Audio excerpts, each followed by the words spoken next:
y'all, welcome back to Farm Girl Diaries. My name is Caitlin. So we are all aware of what's going on in the world right now. For one, gas prices are astronomical. Here where I am in Pennsylvania, my gas is about almost $5 and our diesel is pushing $7. If not, it might have even jumped over $7 since the last time I checked it. And what that's doing is that is driving the prices of everything up. Obviously, with gas and diesel prices being higher, the goods we consume cost more to get from point A to point B, so everything is getting more expensive. In addition, what has happened is we're still on the back end of COVID, so there are still shortages happening. Businesses aren't able to find employees for the jobs. We're still definitely in this really tricky situation. And everybody is saying that there is going to be food shortages, and it's time to start preparing. I've been feeling this immense need for probably about 9 months now that something is happening. I just felt incredibly called, like I couldn't sleep at night. I couldn't function. I need to do something. And that is kind of what I want to talk to you about today. I want to talk about the possibility of the food shortages, and I want to talk about how we prepare for that. So like I said, it is May, and we aren't necessarily in that food shortage crisis right now. The experts warn that by the fall or the winter of this year, we could be in a severe food shortage. Currently, we are in a crisis with baby formula. Baby formula we cannot find. We're having to ship it in from other countries. And I feel for every woman that has a baby that needs this formula. It is incredibly, incredibly scary. Unfortunately, that was not something that could be solved. We couldn't see that before it actually happened. However, going into this food shortage crisis right now that we are possibly headed into, we can see that there is something coming. I think possibly best case scenario is we still have food in the fall and winter, but it's just going to be a lot more expensive. I think that's going to be best case scenario. There's no doubt that our goods that we consume, whether food or household items, all of the things that we buy at the store, the prices are going to increase just to account for the fact of the price increases in our gas and diesel. I think that's basically a given at this point. But there is also a severe and a very real possibility that it may be hard to buy food, that certain items that we rely on may be sold out. So I want to approach this not out of fear. I think we're early enough in this that we can kind of see that this is a possibility that is coming, and we need to prepare ourselves. I've never considered myself a prepper. I will be completely honest. I have never considered myself a prepper. I've never had stores and had food storage, and I've never been this way. My grandpa was born in 1918, and he remembers living through the Great Depression. But as he grew and he had my mom and he raised her, he taught her the same things a lot of people in the Depression learned. We don't throw anything away. We keep extra of everything. And unbeknownst to me, my mom passed it on to me. I don't throw anything away. I have extras of everything. So when COVID hit 2 years ago and everybody ran to the grocery stores, I didn't need to run to the grocery store. I was unknowingly prepared. I had extras of all of the essentials. I had enough food in my house to last me for a couple of months at the very least, if not many, many months. And I don't call it hoarding or prepping. It was just like prepared. It was just, I find something on sale, so I bought it and I kind of just put it in the back of the pantry, and then I would get to that when I got to it.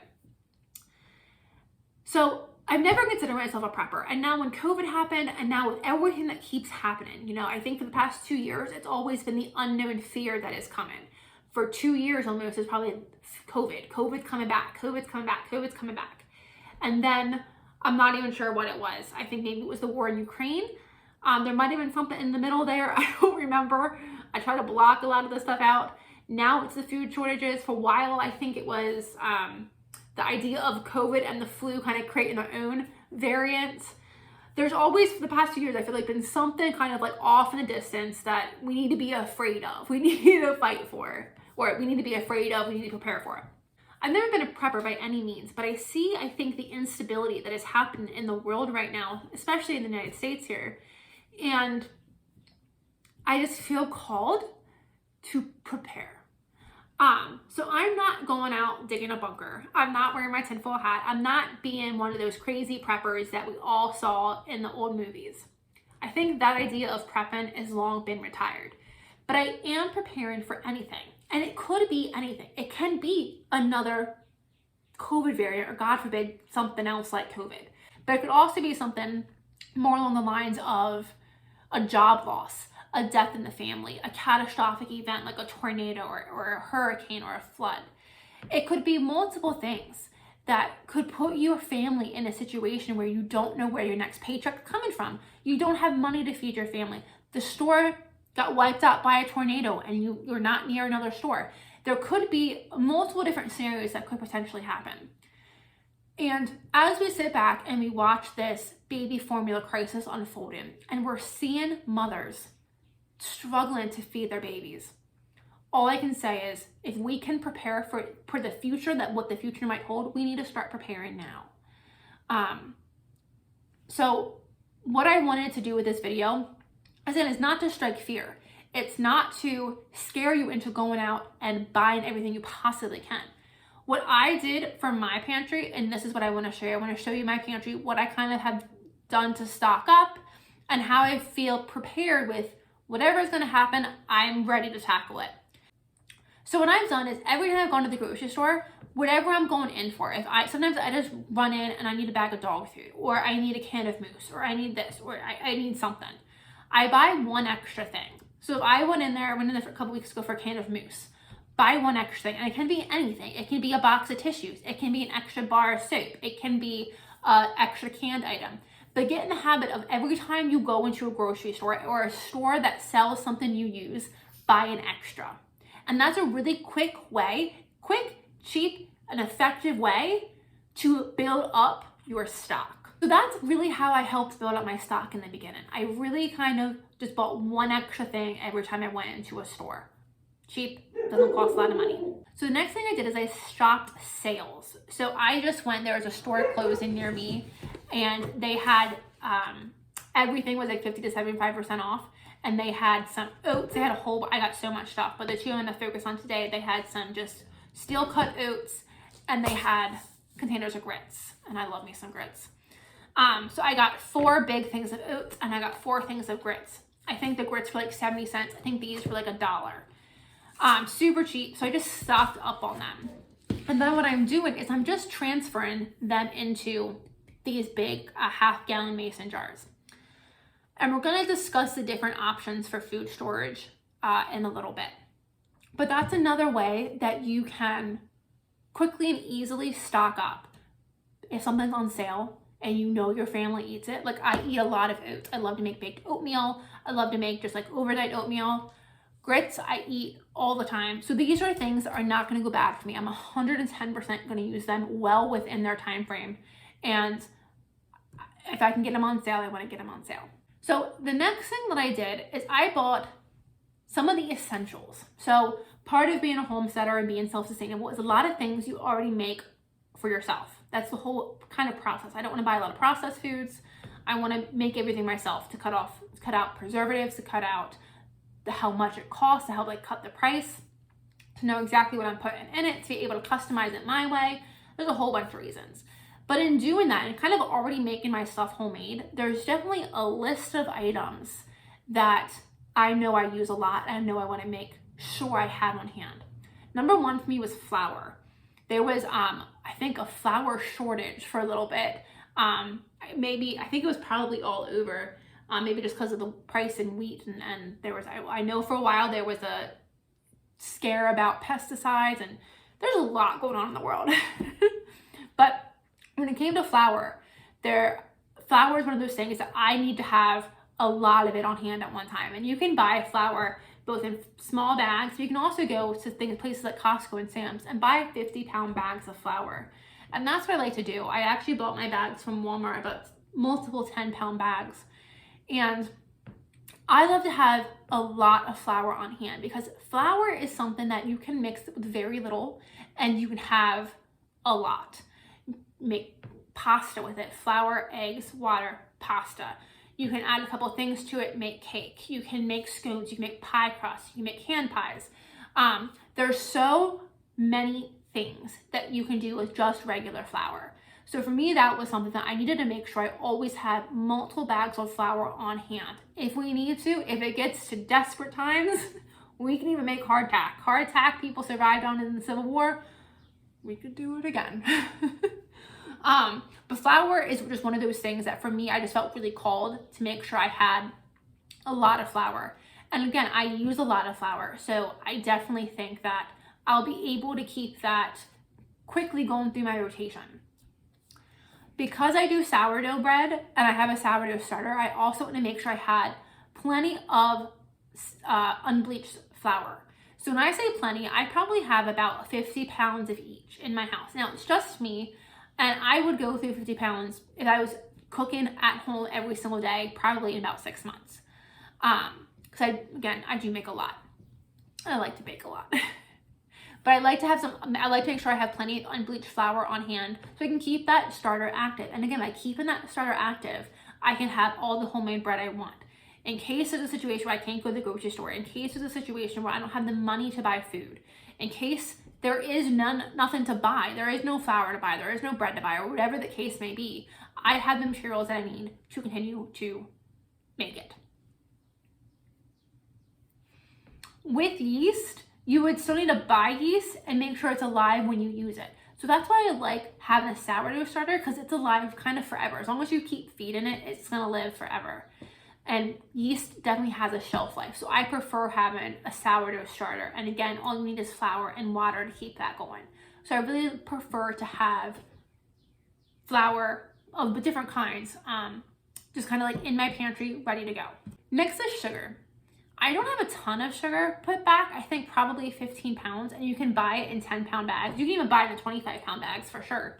It's just me, I don't go through a ton of sugar. So I think just in my short-term pantry, I have about 15 pounds, and that's just 3 big bags. So there is a difference between a short-term pantry and a long-term pantry. My short-term pantry is what I'm using every single day. So let me show you what it is. So I don't have a huge house, so I just kind of found little storage places wherever I could to kind of store my extra things in my short-term pantry. And one of them is I have this bin here. You can see I have some flour bags here. I have this bin here, and it holds my extra flour and sugar. And it's a little full right now because I do, like I said, I have some extras. So that's the next thing I want to talk about. When it comes to your short-term layer, there's multiple different ways you can obviously store it.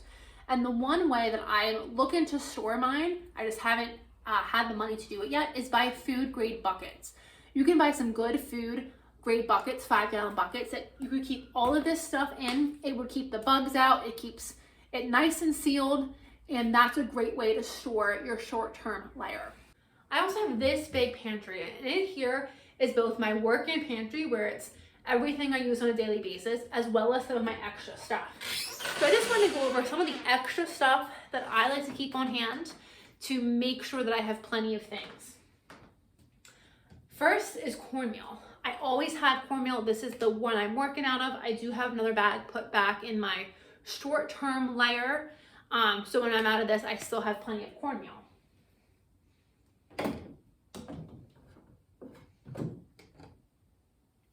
I have a ton of rice. And rice is one of those things, if you're thinking about kind of putting food back and storing food, you not only want to think about what your family eats daily, but you also want to think about what can stretch the furthest. And rice, oats, one of those things, but rice is one of those things that you can really stretch a long ways. Make 1 cup of rice, and that can easily fill a couple of bellies. So I always have a couple different types of rice, and then dried beans are the same way. I have multiple jars of dried beans on my shelf at all times. Again, beans can go very far away. These you can keep forever. You just gotta soak them to rehydrate them. But these are something you can keep in your pantry, keep on a shelf, and don't have to refrigerate. And these can go a long way in feeding your family. I also like to have fresh pasta or boxed pasta on hand. I have a whole shelf of the pasta that I'm working out of on a daily basis, as well I have a big pantry that is full of boxed pasta. Well, not full, but it has quite a few boxed pastas in it. And if I ever run out of this, I have the things that I need to make fresh pasta, but I do like to have some on hand, and I buy it when it's on sale and kind of put it back until I need it. And pasta is one of those things that can go a long way. Next, I wanted to take you down and we're going to show you my short-term layer downstairs. I have a kind of a functioning store that we're working on downstairs. And then I'll show you my long-term food storage. What I've done to prepare for food shortages or in case you don't have what I want. So this right here is my short-term food storage. And I'm still in the process of growing this and figuring out what I use a lot, what I need to have on hand, that kind of stuff. So first, I need to find a different, I know I need to work on this. I haven't done it yet. I have vegetable oil. I think I need to switch to avocado oil. But I have a couple of different vegetable oils. I only have 2. So I do need to get more the next time I do a grocery shop trip, a grocery trip. But what I like to do is kind of have these spaces so I know when it starts getting back, I need to fill it back up. I can come down and look at a glance and see what I need to order. These are another thing I got on sale in the grocery store that was closing. These are some refried beans. I love refried beans. So I got some of these while I was at the store. They're not normally on my shelf because I can make them myself, but they were on sale, so I got them. Next, I have a lot of olive oil. This entire section is olive oil. Because olive oil is something that you can keep for a while. Same with vegetable oil. I go through it very, very quickly, so there's no way this is going bad. So I always make sure I have multiple olive oils on hand. Not only do I use it for cooking, but I also use it for cleaning my cast irons. But you can also use it for your herbal medicines. If I want to make a salve or I want to make a tincture or an oil or something like that, I use a lot of my avocado oils. I mean, I do use avocado oil sometimes, but I use a lot of my regular olive oil sometimes too. So I always want to make sure I have plenty of that on hand because that is just so useful and so beneficial. Another thing that I love to have on hand is just tortilla chips. Again, this is my short-term layer. I always just make sure I have extra of the things that I eat a lot. So for me, it's chips. I also have ramen. I love to make ramen with some of my garden vegetables. Here I have more pasta. Another thing I love to have on hand is I have a lot on hand of evaporated milk. Because this replaces the need for fresh milk. You can use this for cooking, you can use it for bacon. This will work the exact same milk is because it is evaporated milk, but you don't need to have that, you don't need to have electricity to keep the fridge running, or you don't need to be able to go out somewhere and buy it. So this is a great thing to have on hand just for your milk uses. So this is a large majority of my short-term pantry. Like I said, I like to have a lot of my dry goods, flour, oats, sugar, grits. Those are definitely the top of my list. Rice, beans, all that stuff. I'm working on slowly. I have enough for it, but I just need to buy the food barrels or the food buckets for it. And they are a little pricey. But I definitely have the supplies for it. So all of that stuff is upstairs right now because my basement does get a little moist, so I don't want to bring anything in paper that could go bad down here. But you definitely want to have a good amount of food put back. So in addition to all of this and my dry stuff upstairs, I have freezers full of meats and freezers full of basically probably just meat. I have a lot of meat and frozen vegetables. So I have this. I also have, and it's messy, needs organized, I have my canned goods. I have vegetables. I have chicken broth. I have a lot of things in my canned goods currently that I can use for my own food security. So these, between all of these different things, my canned items, my shelf back there, my dried goods upstairs, I have a good handle on my food security. I know I don't need to go to the grocery store for a very long time and I could eat just fine. But I also want to show you the long-term storage that I did. Now with long-term storage, this is kind of like an emergency only use. So with my long-term storage, this is emergency use only, or it expires in 5 years. So I made this, I did all these boxes back in September.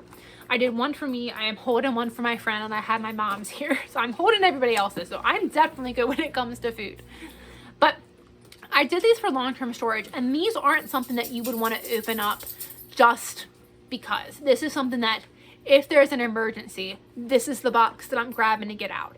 If there's some sort of catastrophic event in my town, flooding, a hurricane, whatever, I'm grabbing this box and I'm running away with it. So what we did is we just took a lot of our items that I talked about earlier and put them in Mylar bags.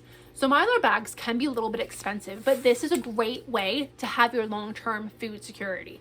So you can put your stuff in here, put a couple oxygen absorbers in here, and put it away. I just used a hair straightener to seal this, and it's good to go. So I did a couple of different things in this long-term storage box. We definitely did flour. I did about 50 pounds of flour in each box. I did about 25 pounds of sugar in each box. We did evaporated milk, the milk powder, I guess it should actually be. We did the milk powder. I did a lot of pasta and rice. Dried pasta, dried rice. We did cocoa powder. That could be used for hot chocolate. It could be used for chocolate cake. It could be used for sweetening. It could be used for a couple different things. I also did spices such as baking soda, baking powder, some salt, some pepper, some of the spices I use often, cinnamon. So I just filled these boxes with a lot of dried goods, put some oxygen absorbers in there, sealed the bags, and they're down here in a plastic tote, and they'll be here for a while. So like I said, I did these in September. My plan is, if I haven't needed them beforehand, to come and open them and use it in about 4.5 years. Move what's in here to my regular pantry, and then refill everything. Again, this isn't about striking fear or prepping or preparing for the world to end. This is just preparing for the what if. Because if something happens, you still have to feed your family. Your kids will still look at you and say, Mommy, I'm hungry. What do I do? Daddy, I want food. What do I do? And you need to be prepared for that. And it's not, let's go out and panic buy. It's not, let's go out and buy everything off of the store shelves. Absolutely not. But start thinking about, what can you do? If you live in an area that perhaps in the Midwest where you get a lot of tornadoes, or you live on the East Coast where you get a lot of hurricanes, one of these boxes, maybe something smaller, might be good for you. And it could be something that you could grab in case of an emergency. That way you have food ready to go. And you could obviously tailor it to whatever would work best for you, whether it be bottled water, whether it be granola bars. Tailor it to what you would need in that emergency. But I definitely think, regardless of what's going on in the world, regardless of the fear of food shortages, maybe it's time to just start thinking about the what if that could happen and just be ready for that what if. So in addition to my dried goods in my long-term storage pantry, I also did a couple bottles of vegetable. I did 1 bottle of vegetable in each one, and we did a big old bottle of vinegar. Vinegar is great for cooking, but it's also great for cleaning, and it's great for canning. So I wanted a big old bottle of vinegar because that's going to last us for a long time. But in addition to putting away all these things, I suggest learning how to can. Buy a cheap water bath canner. I have seen so many water bath canners at thrift stores for pennies. Buy one of them and just quickly learn how to put some food back. You can go to a Costco or Sam's and you can buy the restaurant size jar of anything, tomato sauce, green beans, corn, ketchup, all of these things, and you can come home and recan that yourself. And then even if you're not growing it in the garden, you can still buy it and put it back on your shelf just for in the future. It's again, just another source of food security. So, to sum up the last half hour, I think it's time that we all start thinking about what is the best way we can prepare for whatever the future holds. I think we're in a very precarious situation right now, or a very precarious place. There's a war going on in Ukraine. We don't know how that's going to end or what's going to happen there. There is a fertilizer shortage, which is going to affect our farmers, on top of rising gas prices, diesel prices that are astronomical. We're definitely in a very precarious place. And I think it wouldn't be wise for us to go into this next season and, with blinders on, and kind of, well, let's see what happens. You don't need to go dig a bunker. You don't need to clear the shelves. Just start thinking about buying one extra thing. Just start thinking about, maybe instead of having just your work-in pantry, you have a short-term pantry, and maybe then you add a long-term pantry if you already have a short-term pantry. But just buy extra of one thing every time you go to the store. Start thinking about canning extra things. Whether you buy it at the store, you buy it at the market, or you grow it yourself. Make sure you're putting extra things back And if they're just for emergencies, they're just for emergencies. But make sure that you have something put back in your house to feed your family in case there's no, in case there is some sort of shortage, in case there is something that happens. So again, I'm gonna reiterate this one more time. This is not to strike fear. I am not doing anything I'm doing out of a fearful place. I am not scared of what the future holds. But I do have a lot of relaxation. I have a lot of peace about what's going on, in the sense that I have everything I need to live in my house without leaving my house for a couple of months. If I lost my job tomorrow, I may not be able to keep the house, but I have the food that I could sleep in a tent and I could still eat pretty well. So it's about learning to have the things that you need to prepare in case the untold happens. And the untold can be anything, but in case something happens, you are still in a place where you can thrive, not just survive. And your survival is going to be guaranteed. So I hope this video was helpful for you. I hope maybe it gave you some ideas of what you can do and what you maybe should start doing to prepare for the next season of our lives. You know, I think we're in a time where not many people have experienced this. At least, you know, I don't want to say privileged at all, but I've never known hunger, and I've never known to not be able to go to the store and buy what I want.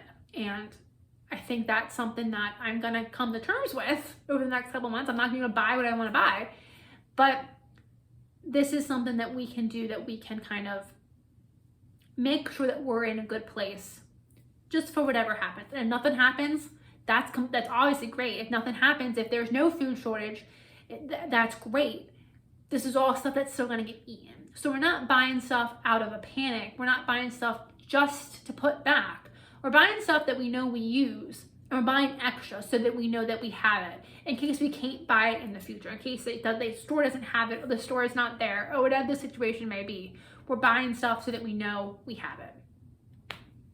So if you already have a short-term and a long-term pantry, or you are interested in putting away more food and want to have this discussion more, leave a comment below or visit my Instagram, Farm Girl Diaries, and I would love to talk about it, because like I said, I've just been feeling the call the past 9 months to just kind of start thinking about preparing and putting away everything this house needs to run for the next couple of months. And this includes my food, this includes my animals' food, and this includes basic toiletries, shampoo, soaps, toilet paper, paper towels.